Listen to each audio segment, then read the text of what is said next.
Excuse my French, but it's about fucking time. I'm so happy.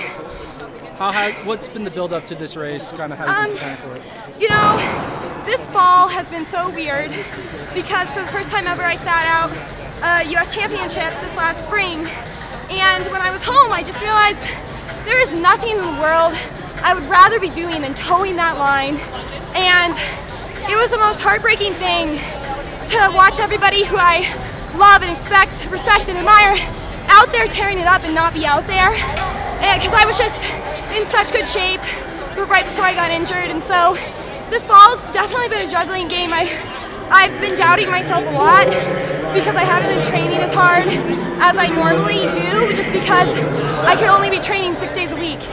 And I was trying to be really patient, and there's a lot of weird things with the stress injury. I mean, phantom pains. I had them this morning.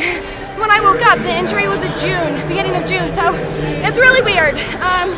But I just am so thankful because what it really did is it gave me an opportunity to work on my mental game. And, you know, I've been runner-up, I think 3 times now. I've had to go through processing and watch everybody else fill it out and not go.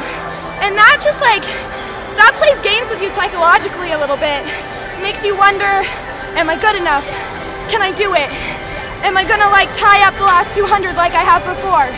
And you know, I talked with a coach who I really respect and admire, Dan Path, and he was so helpful. He said something that made so much sense to me. He said, well, seems to me like your negative story is a novel and your positive story is an outline.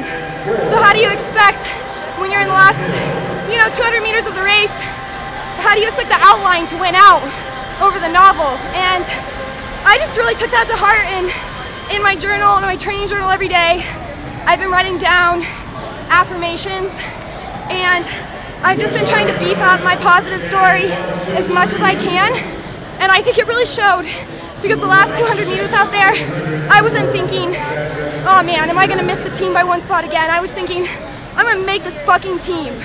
I'm one of the best runners in this race.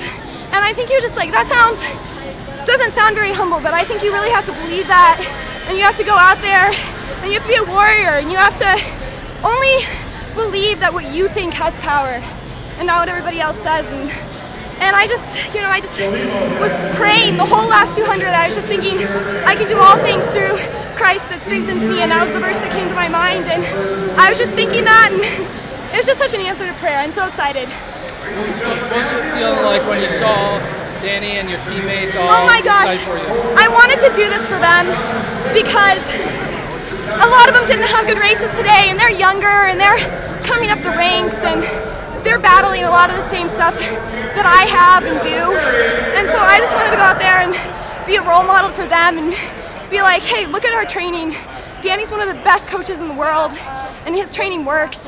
And so just believe in yourself and believe in the program. And I'm so happy that I could do that for them today. Was it hard getting around him in the final lap? Yeah, I was ooh, this may be a little bit too hard of a move right now. But I was no, do not give up ground. Do not give up this spot. You know, it's hard because Emma's obviously an amazing runner and an amazing person, and I just was not going to give up ground to her. So sorry about the elbows right there. I was no, I've been in this spot this whole race. Congratulations. Yeah.